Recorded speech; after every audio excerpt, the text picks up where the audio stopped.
Dear students, कल हमने variable के बारे में पढ़ा था। वेरिएबल क्या होता है? Variable is a memory location or memory cell. It is used to store the input data and computational result. And today we will discuss about the variable declaration. Variable declaration, the process of specifying the variable name and its type is called variable declaration. Students, variable का name और उसकी data type ये variable declaration कहलाती है। Variable must be declared before they are used in the program. हम main body program में सबसे पहले वेरिएबल डिक्लेयर करवाते हैं। The variable declaration provides information to the compiler about the variable. Compiler determines how much memory is needed for each variable. Variable की declaration compiler को inform करना होता है वेरिएबल की डाटा टाइप क्या है और उसका नेम क्या है। तो उसी के अकॉर्डिंग कंपाइलर जो है वो मेमोरी एलोकेट करता है रैम में। जैसे फॉर एग्जांपल अगर कोई इंटीजर टाइप वेरिएबल है तो उसके लिए 2 बाइट्स एलोकेट होती हैं। अगर फ्लोट डाटा टाइप है उस वेरिएबल की तो 4 बाइट्स एलोकेट होंगी, 2 before the decimal point and 2 after the decimal point.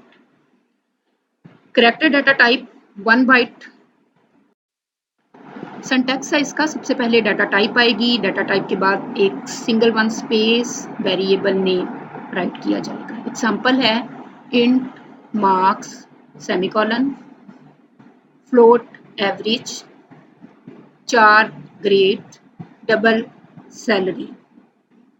Some data type variable can also be declared in single line. और कुछ डाटा टाइप ऐसे होते हैं जिनकी डाटा टाइप अगर सेम होगी तो हम एक ही वक्त में उनको डाटा टाइप के साथ सिंगल वन डाटा टाइप के साथ डिक्लेयर कर देंगे। जैसे ए बी सी, अगर 3 ऐसे वेरिएबल हैं जिनकी डाटा टाइप इंटीजर है तो हम इनको एक ही लाइन में राइट कर सकते हैं। Variable initialisation, the process of assigning a value to a variable at the time of declaration is known as variable initialisation.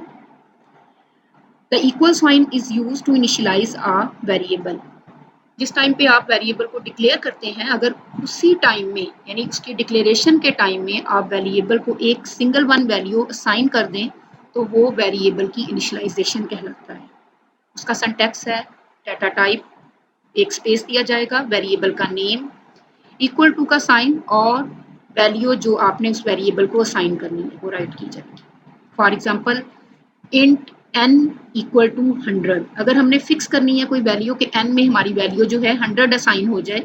और इसी तरह अगर m, क्योंकि इसकी डाटा टाइप भी इंटीजर है, 75, फ्लोट एवरेज 50.75, हम इसको एवरेज को वैल्यू असाइन कर रहे हैं, ग्रेड को हमने कैरेक्टर डाटा टाइप है इसलिए सिंगल कोट्स में राइट किया जाएगा और इसको भी हमने वेरिएबल की वैल्यू जो है असाइन की है b ग्रेड। क्वेश्चन है discuss the difference between declaring and defining a variable. Student कोई खास बहुत ज़्यादा डिफरेंस नहीं है लेकिन दोनों एक दूसरे के साथ एसोसिएशन भी रखते हैं।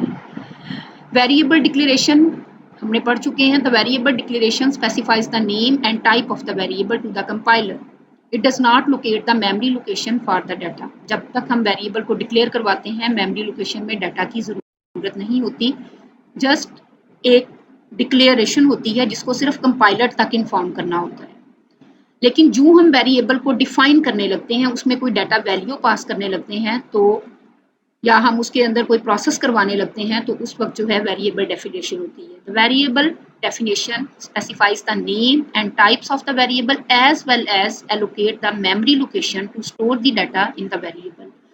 यानी इसमें रैम में जाके एक स्टोर हाउस मेमोरी लोकेशन में बनेगा और उसके साथ ही उसकी वैल्यू जो है हम उसको असाइन